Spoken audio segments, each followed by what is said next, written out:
my beautiful friends. It's Coach Heather here, and today's episode is from the deepest part of my heart. We're talking about something that I've lived through, struggled with, grown into, and I'm still learning to embody every single day. Soft power. So if you've ever felt like you've had to man up to be taken seriously, you're stuck between being liked and being respected. You've been chasing success but still feel unfulfilled no matter how much you reach, then I want to invite you to sit back, breathe, and let this conversation pour into you like sunlight through an open window. Because this episode, it's for the achiever who's exhausted, the caretaker who's forgotten herself, the dreamer who's ready to lead from love and not fear. Let's talk about what it means to live, lead, and love with soft power, and how doing so will not only transform your career, it'll transform your relationships, it'll reconnect you with the most radiant version of you. So whether you're on a walk, in the car, doing dishes, working on a car, or curled up with your PJs or your boxers or a cozy robe, I'm so glad you're here. Let's get into it. So let's start with the basics. What is soft power? Soft power is not passive. It's not weak. It's not about playing small or waiting for permission. Soft power is the magnetic energy that draws the right things towards you without force. It's rooted in confidence. It's rooted in dignity, clarity, kindness, and aligned action. It's the difference between chasing and attracting. It's how water wears down rock quietly, consistently, and with grace. And soft power lives in you. I know you felt it before. That moment that you walked into a room not needing attention, but all eyes found you anyway. That day that you spoke softly, but people leaned in to listen. That moment that you trusted your gut instead of asking for 5 opinions, and it led you exactly where you needed to go. That's soft power. And we're going to learn how to live from that space more often.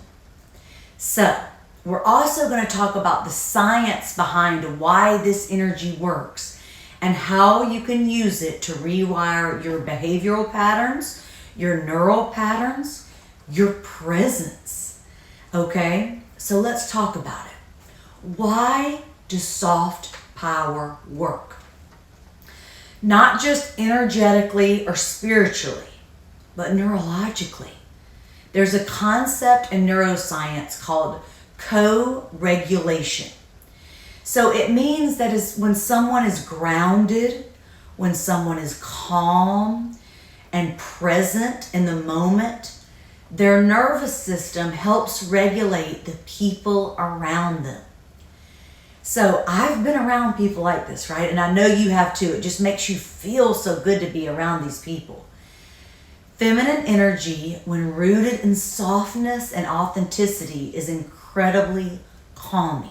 And men and women can have this, right?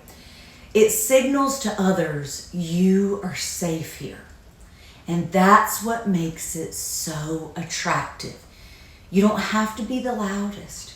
You don't have to be the most assertive to lead.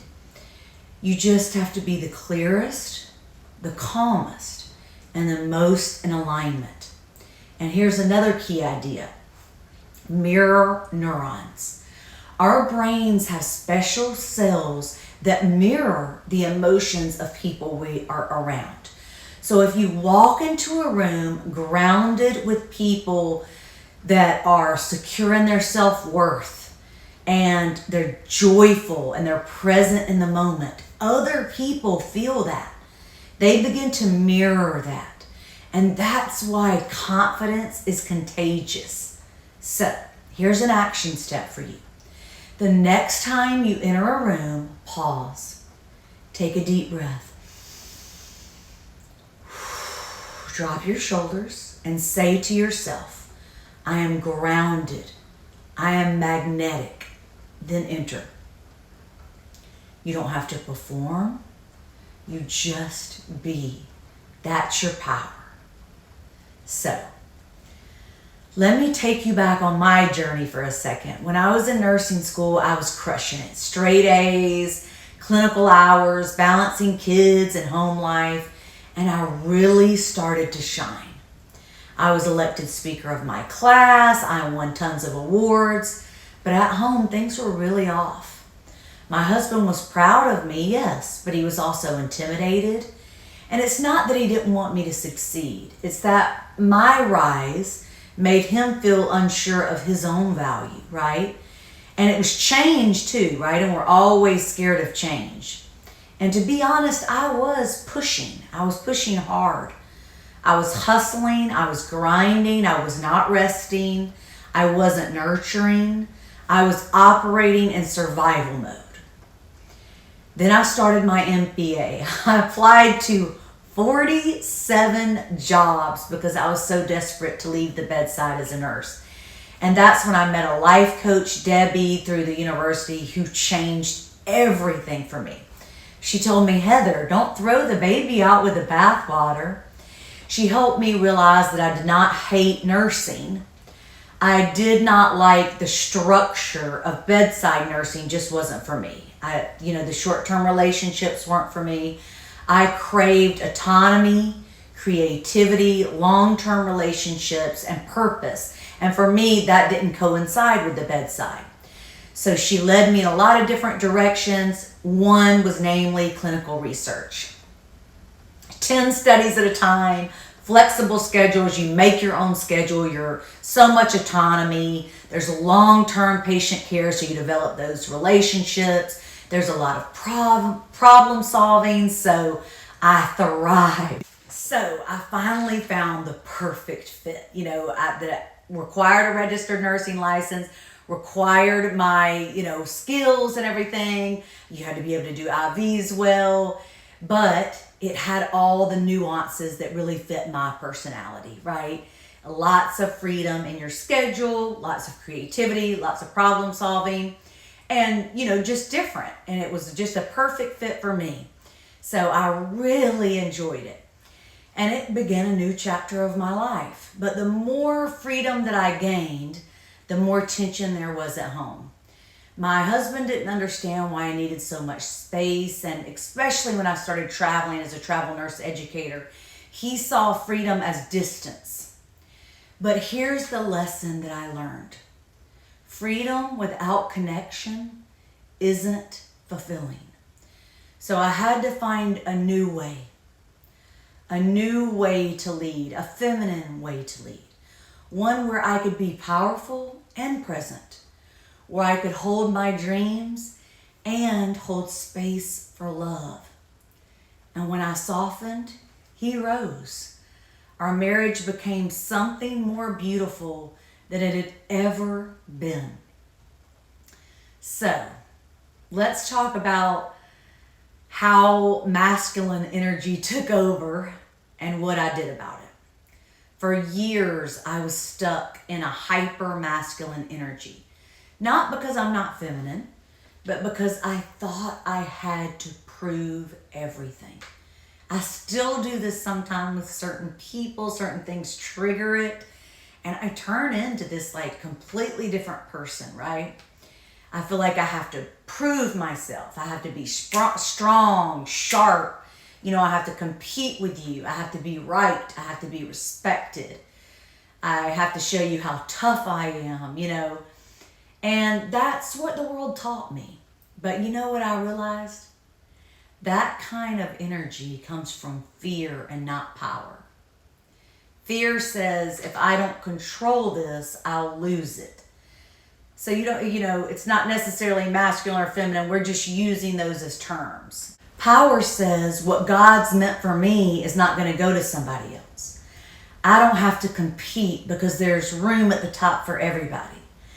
I don't have to prove myself because if this person doesn't like me, then that's okay.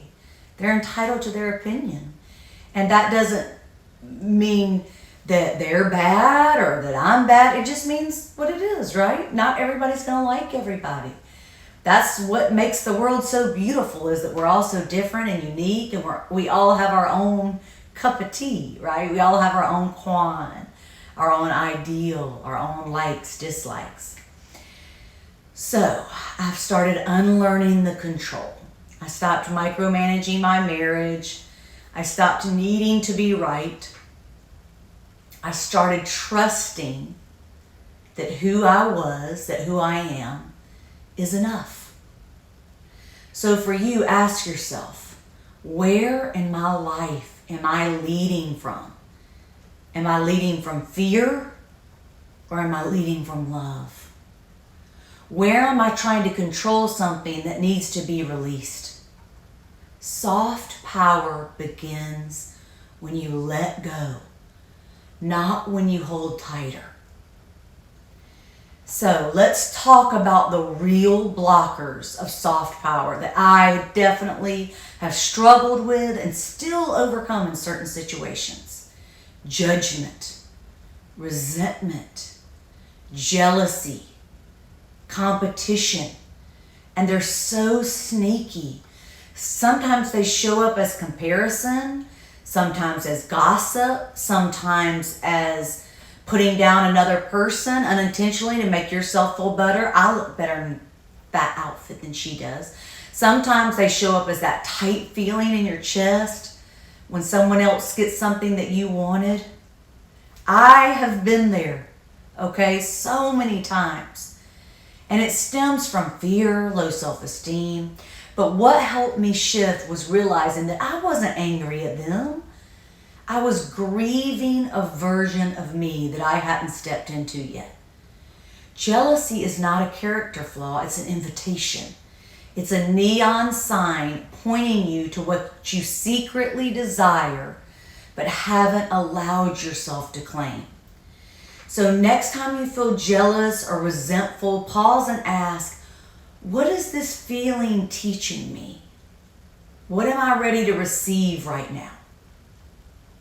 Bless what you see in others.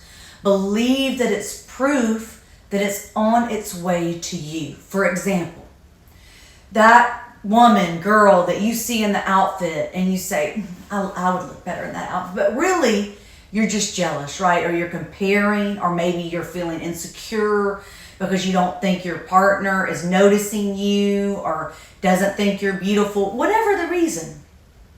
Okay? That, we tell ourselves these insecure, fear-based lies in our heads, right? Number one, let's acknowledge she's beautiful. She looks great, or he looks great in that outfit. They're very attractive. Number two, if they look like that, well, then and they're a real person I'm seeing, out at dinner, then that means I can look like that, right? Maybe I just need to hit the gym harder. Maybe I need to do, certain exercises, whatever. Maybe I need to examine why I'm feeling that way in the first place and why I'm feeling the need to compare. Am I not safe with my partner? Am I not feeling comfortable with my partner? Is that why I'm, reacting in this way? Maybe it has nothing to do with your partner. Maybe they're being so sweet and tuned to you, paying attention to you, looking at you, and you're just feeling insecure for some other reason that has only to do with you. Maybe it's just your fear or your insecurities that are being uncovered through that feeling. And so it's showing you what you need to work on, right? That's all that it's doing. It's shining a light in areas of your heart your mind, your relationship with the person you're with, on things that you desire, a relationship that's not working. You're not feeling like a prize, you're not feeling loved or special, or it's shining a light on some deep insecurity that you still have. Maybe from childhood trauma, maybe from hurt, maybe from pain. Maybe those feelings of low self-worth are creeping up in your mind or heart. Or it could just be showing you, I want to hit the gym more, I want a better butt, or you know what I mean, I want to be able to wear those pants like that. Or maybe I should be dressing, maybe I'm not dressed the way I really want to dress, and I need to start dressing for other people and start dressing for myself, right? That could be it. So just think about, let that jealousy, comparison, competition shine a light. All right, so now let's talk about some actionable strategies for reclaiming your feminine energy or your soft power, whatever that you want to call it.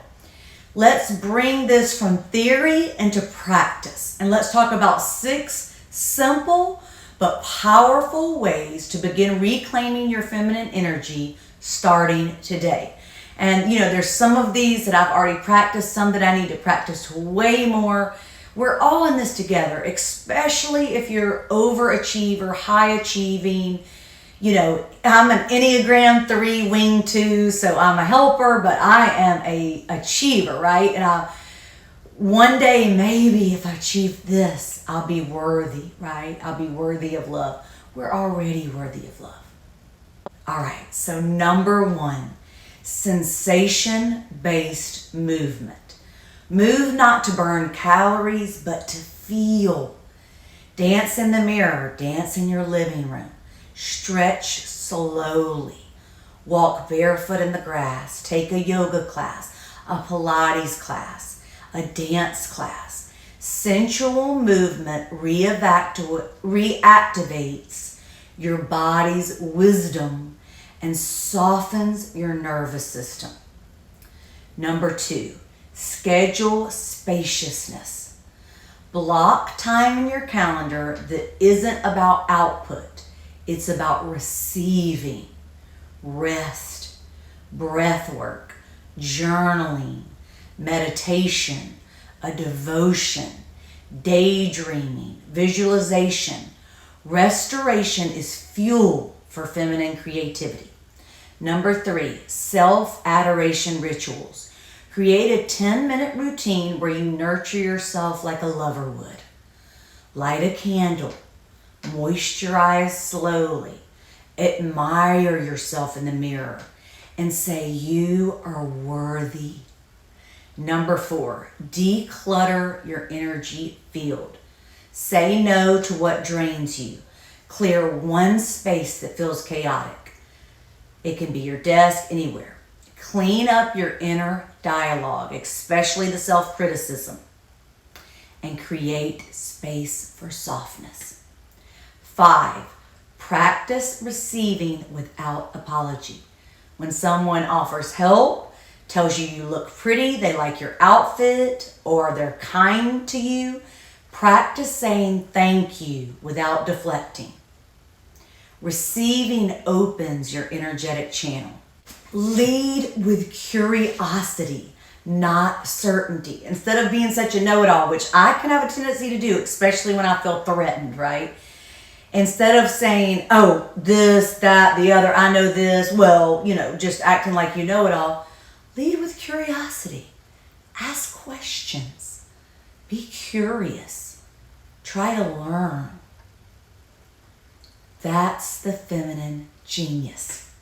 So, we've talked about, some ways to get into our soft power.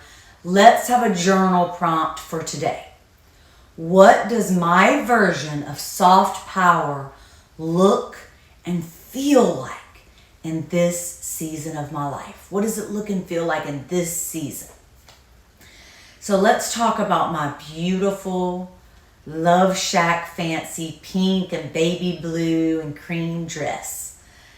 I had on this gorgeous Love Shack fancy dress. My hair was wavy. I'd gotten it curled because I like it curly, even though I think, some other people like it straight. I felt unstoppable. But in that moment, it wasn't about the dress. It was about choosing to walk through that lobby at North Ponciana, knowing that I was already the woman that I had once dreamed of becoming. People smiled. I got so many compliments. The energy in the room shifted. And I felt eyes on me, right? It was not because I was loud. It was not because I was flashy. The dress, a lot of people, there's a Love Shack Fancy at that plaza, so everybody's kind of dressed like that. But I was present. I was proud. I felt accomplished and I felt whole. And that moment reminded me that our power isn't in perfection. It's in our presence. So this week, another action step. I want you to wear something this week that makes you feel powerful, soft, and alive. Just something that makes you feel like you. Walk like the woman you want to be and watch the world respond. Now, here is a huge question for us high achievers, right? How do we go after big dreams without burning out, breaking down, or disconnecting from our truth? How do we do this? We do it by letting go of urgency, tuning into our alignment. Soft power doesn't mean you don't have goals. You're still going to have goals. It means you pursue them with joy, integrity, and intuition. It means you enjoy the journey. For me, this looked like resting when I needed to, even if the to-do list was full, which it's always full, right? Working with my cycle, not against it. Choosing clients and projects that lit me up. Letting no be a full sentence. For you, I want you to ask, where am I out of alignment with how I want to feel? And what does success on my terms, my version of success, look like to me right now? So that's another journal prompt. Now, let me be real with you. This shift did not come naturally for me. I still get triggered. I still catch myself chasing, controlling, overthinking, especially when I'm with someone with more feminine energy or that, is not treating me kindly. But I'm learning. I'm learning to have the courage to be soft, to let go of judgment, to let go of expectation, to let go of jealousy, and to let go of control. To forgive myself for the times that I was reactive, super messy, or super afraid. To grieve the old version of me without shaming her, because she was a lot of fun. Because growth is grieving. It's releasing. It's remembering. And what's helped me most? Prayer. Journaling every morning. Catching myself mid-pattern or the next day and choosing a new response. Growth is not easy, right? It's a process. It's a journey. And, remember, none of us are perfect. We all have our weaknesses, right? We all have mistakes that we make. And it's about trying to be the best version of ourselves and being better yesterday than we were today. And if we find ourselves struggling with something over and over, look at yourself in that situation. Who are you with? Are you only doing it when you're with this friend? Or only doing it when you're in a certain situation? Then maybe how can you stay out of that situation? Or how can you prepare or practice so that next time you're in that situation, you're not triggered and you behave better with better character, right? So let's have the audacity to be real, right?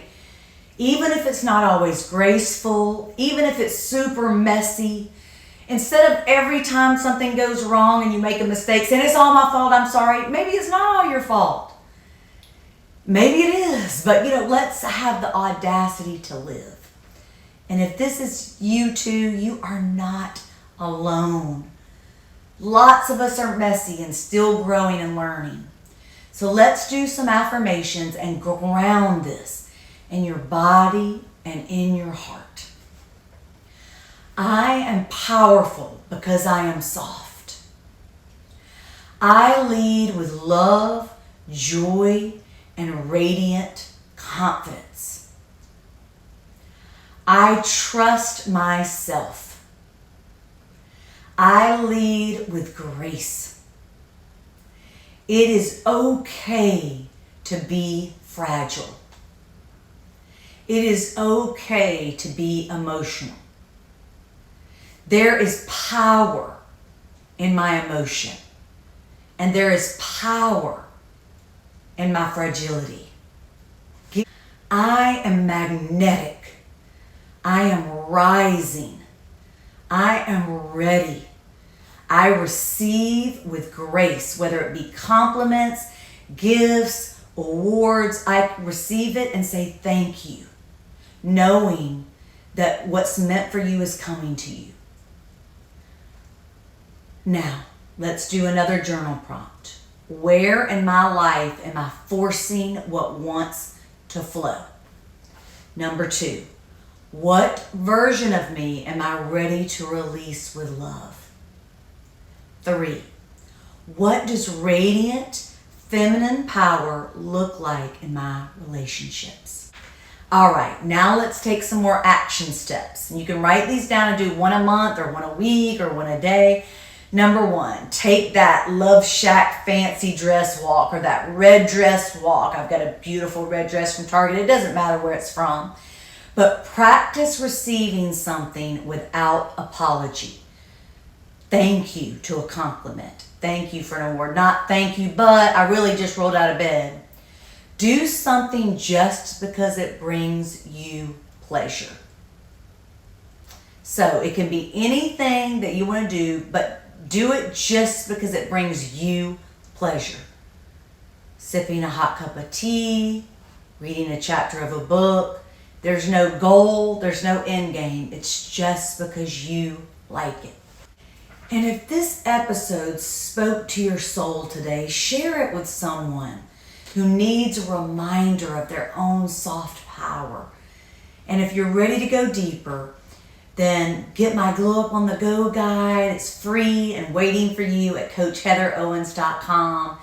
Tag me at Coach Heather Owens in your beautiful dress, whether it's from Target or Walmart or Love Shack Fancy or wherever, right? Let's celebrate you. And remember, you do not have to fight to be powerful. You already are. You don't have to earn your place. You are already enough. The world is waiting to feel you, to rise up to meet you. So until next time, keep rising, keep glowing, and never forget, you are magnetic, you are love, you are enough. You are amazing. And you can do anything that you set your mind to. I love you and I'm proud of you. Have a wonderful week. Could see that you're good